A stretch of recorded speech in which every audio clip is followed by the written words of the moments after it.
Shalom. Before I get started, I want to start by saying Call Halam La Yahweh, Bahashem Yahushua, Bahashem Rakwadash. Double honors to my apostles and elders of Great Millstone that taught me this truth and that rule well. And peace and salutation to the elect out there laboring on and believing in the name of Yahweh, Bahashem Yahushua, Bahashem Rakwadash. To USA Shalom. This is your brother Amawan from the GMS Charlotte camp, coming back with another lesson through the spirit and power of Yahweh, Bahashem Yahushua, Bahashem Rakwadash. And in this lesson, I wanted to touch on the deliverance of the elect of the nation of Israel via the so-called UFOs, which have been a hot topic as of the last few months. Esau has been releasing the data to proving that these so-called UFOs are real, but according to the scriptures, all right, we know these so-called UFOs are actually the chariots of the Most High. All right, the angels of Yahweh Hashem Yahushua are in those ships, and they're pretty much, revealing themselves to let us know, the elect, that we're almost out of here, man. Because we know through the Spirit and through these scriptures that is our deliverance, man. Our salvation will come via these ships, because that is the same way Yahushua was taken up. When you read the scriptures, man, which I'm going to start here in the book of Acts, chapter 1, verse 11, and it reads, it says, matter of fact, I started 10. It says, and while they looked steadfastly towards heaven as he went up, matter of fact, it's like it.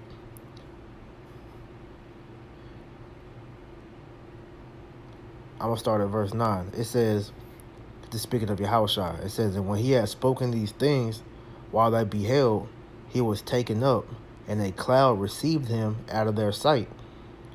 And while they looked steadfastly towards heaven as he went up, behold, two men stood by them in white apparel, which also said, ye men of Galilee, why stand ye gazing up into heaven? This same Yahushua, which was taken up from you into heaven, shall so come in like manner as ye have seen him go into heaven. Right.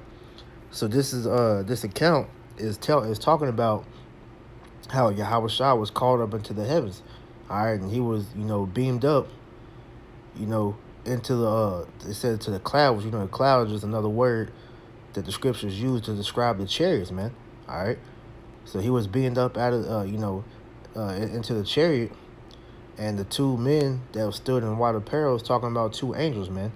All right, and they told the people, why are you gazing into heaven? All right, because the same way Yahushua he left this earth, that's the same way he's going to return, man. All right, and to prove to you that, you gotta go to the book of Isaiah 63:1, and it reads, who is this that cometh from Edom with dyed garments from Basra? Because you got to understand the reason why these ships are, revealing themselves, because they are pretty much, doing reconnaissance for Yahweh Hashem Yahushua, surveying the house of the thief, man. All right. And to get to that, you go to the book of Zechariah, chapter 5, verse 1, and it reads, then I turned and lift up mine eyes and looked, and behold, a flying roll. And he said unto me, what seest thou? And I answered, I see a flying roll. The length thereof is 20 cubits, and the breadth thereof 10 cubits. And this is going into a chariot, man, that Zechariah had a vision of, man. All right. It was a huge ship, man. It says, then said he unto me, this is the curse that goeth forth over the whole face of the earth. For everyone that stealeth shall be cut off, as on this side, according to it, and everyone that sweareth shall be cut off, as on that side, according to it. Right.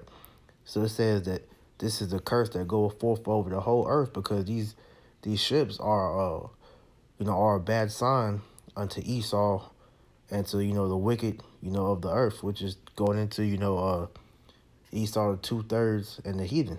All right, it's a curse unto them. Okay, it says, I will bring forth, saith the Lord of hosts, and it shall enter into the house of the thief, and into the house of him that sweareth falsely by my name, and it shall remain in the midst of his house, and shall consume it with the timber thereof and the stones thereof. Right. So it says that these ships shall enter into the house of the thief, because America is known as the house of the thief, because it tells you in the book of Nahum, chapter 3, verse 1. All right. Matter of fact, Let me read it. I want to quote it. This is Nahum 3:1. Woe to the bloody city! It is full of lies and robbery, and the prey departeth not. The prey being you so-called Negro, Latino, and Native Americans. You are the chosen people of Yahweh Shem Shah, the Israelites that were taken into captivity, via the transatlantic slave trade by Esau, Edom, and with help from Ishmael, the Arabs, and Ham, the so-called Africans. But it said that this is the land of the prey. It's like the land that the prey depart of not, because we are still subject under Esau in captivity to this day, man. Esau never let us go. So this is the house of the thief, man, because Esau stole us off the northern and western coast of Africa, man, and different parts of the world. All right, so this is the house of the thief, man. All right. So going back, Isaiah 63:1, it says, "Who is this that cometh from Edom? Because the Most High is going to, he's going to wreak havoc upon Esau, Edom, and his kingdom, which the main part being America, man." All right, so who is this that coming from Edom with dyed garments from Basra? This, that is glorious in his apparel, traveling in the greatness of his strength. I that speak in righteousness, mighty to save, right? Because the glory that it's speaking about is Yahweh Shah coming back in that giant fathership, man. All right, as the scriptures describe in Revelation chapter 1, verse 7, it says, "Behold, he cometh with clouds, and every eye shall see him, and they also which pierced him, and all kindreds of the earth shall wail because of him, even so to Wab." Right, it says, "Behold, he cometh with clouds." All right, these clouds, once again, are talking about the so-called UFOs, the chariots of the Most High. It said, "And every eye shall see him, and they also which pierced him." All right, and that's going into, that giant fathership that he's coming back on, man, because the scriptures just they describe the Lord's return, as a day like no other, man, because when he cracks those clouds, all right, he's gonna cover up the sun, man. The whole sky is gonna be blacked out because the ship's gonna be so big, and he's also gonna come with the host of the angels, man. So the Lord's coming in style, man. All right. Back in Isaiah 63:1, it says, "Who is this that cometh from Edom with dyed garments from Basra? This that is glorious in his apparel, traveling in the greatness of his strength. I that speak in righteousness, mighty to save. Wherefore art thou red in thine apparel, and thy garments like him that treadeth in the wine fat? I have trodden the wine fat alone, and of the people there was none with me. For I will tread them in mine anger, and trample them in my fury, and their blood shall be sprinkled upon my garments, and I will stain all my raiment. For the day of vengeance is in my heart, and the year of my redeemed is come." Right, because it's speaking about how Yahweh Shah's garment is going to be stained like him that treadeth from the wine fat, because that's symbolic of all the killing that the Lord is going to be doing, But like I said, it's symbolic. He's not gonna actually stain his garment with blood, man. All right. The chariots, the laser beams from those ships are gonna be doing the vast majority of that work, man. All right. But the Lord, he's coming to bring great judgment upon the world, man. All right. So continuing on, this is the book of 2nd Esdras, chapter 13, verse 29. It says, "Behold, the days come when the Most High will begin to deliver them that are upon the earth," because this is going into the deliverance of the elect, man. All right, because that's what the Lord is coming back to do. All right, is to deliver and also destroy, man. All right, he's coming to deliver the elect and destroy everybody else, man. All those that don't have that mark of exemption, man. All right.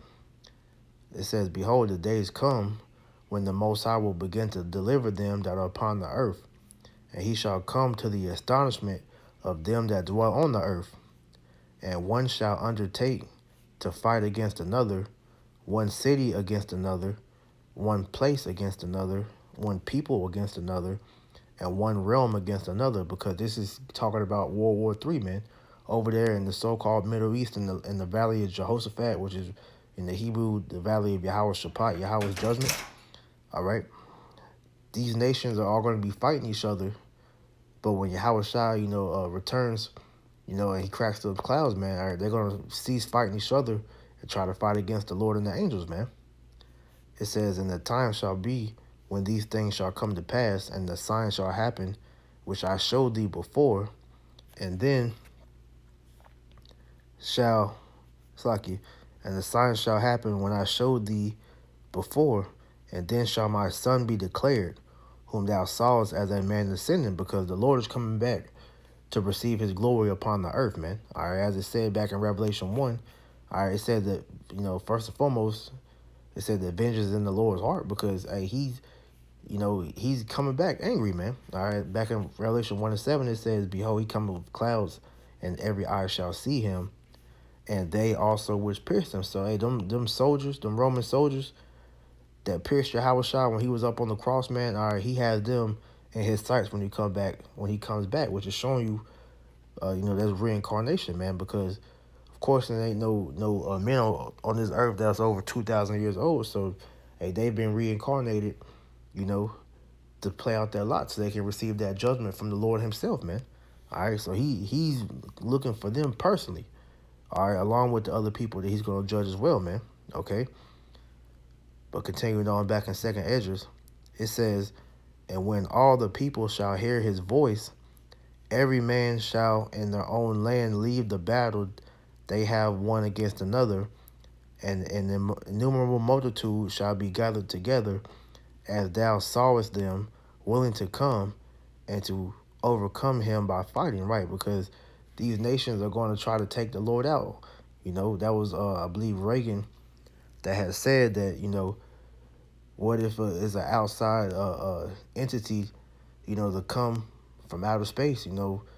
Are we not all the human race? Should we not, pretty much come together to fight against that outside entity? Because they know that the Lord is coming back to get his people, man. All right. So the elect is going to be delivered alongside, as this place is being destroyed, man. Okay. This is Revelation chapter 18, verse 4. It says, and I heard another voice from heaven saying, come out of her, my people, that ye be not partakers of her sins, and that ye receive not of her plagues. Right. Yahweh Shai is actually going to say that as he is beaming up his men, his elect, man. All right.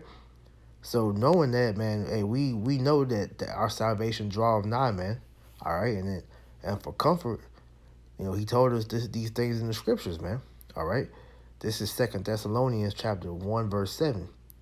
And to you who are troubled, rest with us, when the Lord Yahweh shall be revealed from heaven with his mighty angels, right? Because that's going to be our salvation, us being beamed up in those ships, man. So it says that to you that are troubled, rest with us, man, because the elect is actually going to be in those ships watching America be destroyed, man, when the nuclear missiles, start touching down upon this land.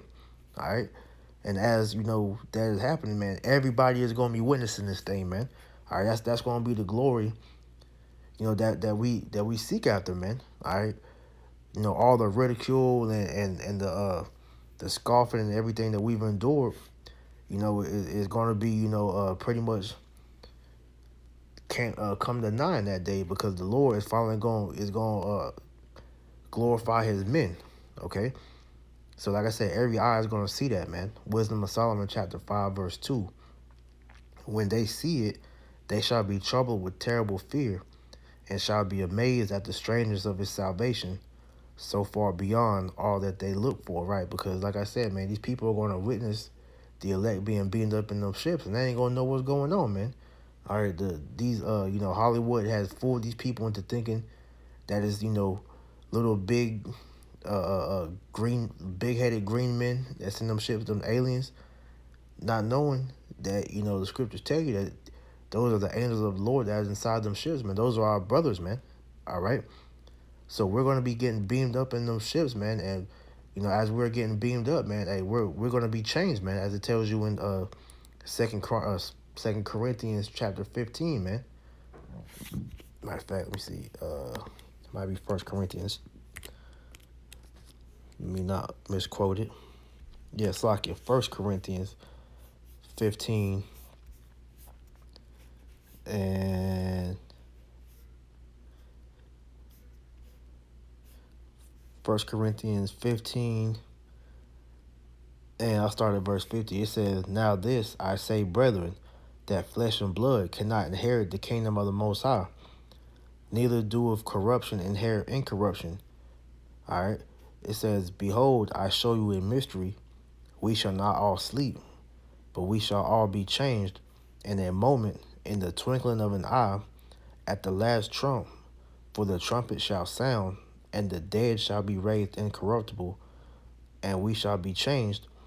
For this corruptible must put on incorruption, and this mortal must put on immortality." Right. So it said, first and foremost, going back to verse 50, it said that flesh and blood cannot inherit the kingdom of the Most High.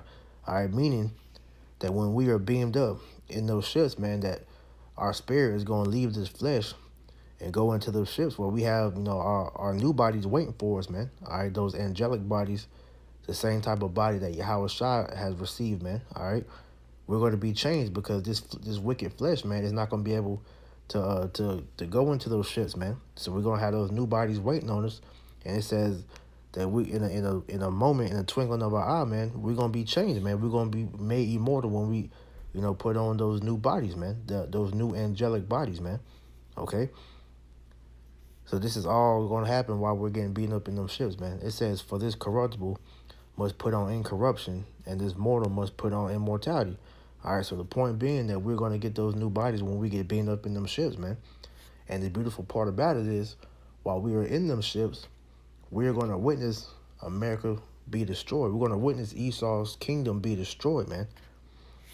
This is Revelation 15 and 2. "And I saw as it were a sea of glass mingled with fire, and them that had gotten the victory over the beast, and over his image, and over his mark, and over the number of his name, stand on the sea of glass, having the harps of the Most High." All right, so Yahweh Shema Shah is going to actually allow us to watch this whore burn, man. All right, we're gonna see Esau fall. We're gonna see this place get burnt to a crisp in those ships, man. All right, but the scriptures tell you, you know, that the elect is scarcely going to be saved, though, man. Let me see if I can find it, because as those as those missiles, are going to be, coming down. All right, we're going to be being beamed up simultaneously, man. All right, so like I said, we're going to be saved by the skin of our teeth, man. But let me see if I can find this scripture.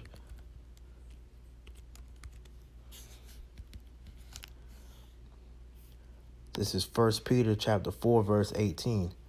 "And if the righteous scarcely be saved, where shall the ungodly and the sinner appear?" All right, because the elect, like I said, as these missiles are going to be, being, dropped down on this land, and as the ships are going to be blasting people to powder, we're going to be beamed up simultaneously as the destruction is taking place, man. So we're going to scarcely be saved, but like I said, man, we're going to ultimately watch this place go down, man, in the chariots, man.